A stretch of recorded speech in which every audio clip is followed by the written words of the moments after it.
dengan itu dampaknya buat kita, mau nggak mau APBN kita, anggaran pendapatan dan belanja negara, terutama untuk subsidi BBM akan meningkat karena harga minyaknya kan bertambah ya. Jadi subsidinya akan meningkat juga.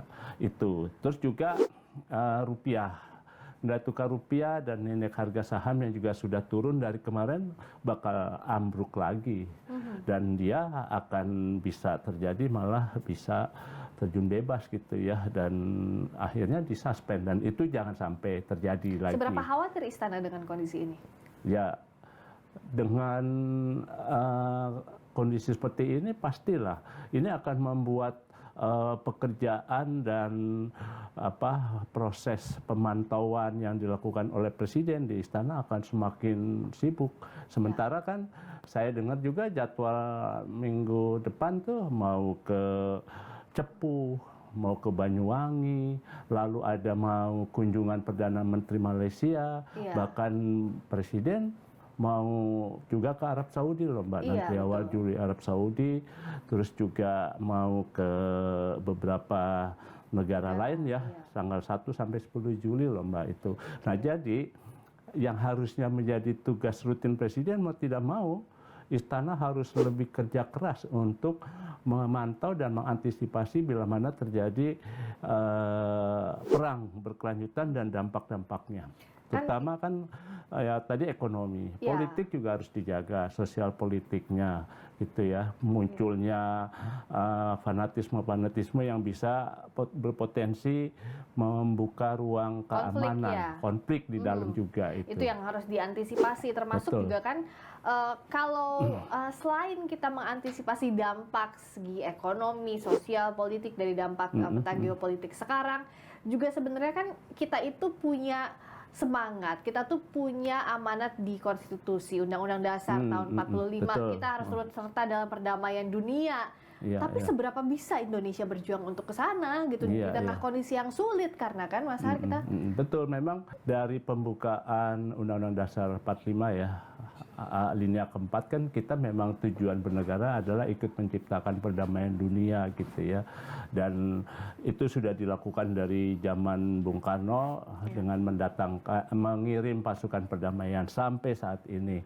Nah dengan dasar itu kita Presiden meskipun kemarin sempat ada spekulasi ya, kan beliau diundang juga ke Kanada G7, tapi nggak datang. Presiden memilih ke Rusia, ke Saint Petersburg Forum, ya kan. Nah berbeda kan itu hadir, kalau di Kanada kan Amerika dan negara-negara Barat, kita diundang juga sebagai peninjau saja, tapi di sana kan nuansa sejumlah negara yang mendukung Israel kuat. Jadi kunjungan ke Rusia jadi menimbulkan spekulasi jangan-jangan nih mendukung Rusia, Blok Timur, bloknya Rusia ya, ada Iran. Tapi kan Presiden menyatakan Indonesia tetap netral karena kita berpegang pada pembukaan Undang-Undang Dasar 45 dan kita sebagai negara non-blok yang tidak berpihak kepada negara manapun juga. Nah,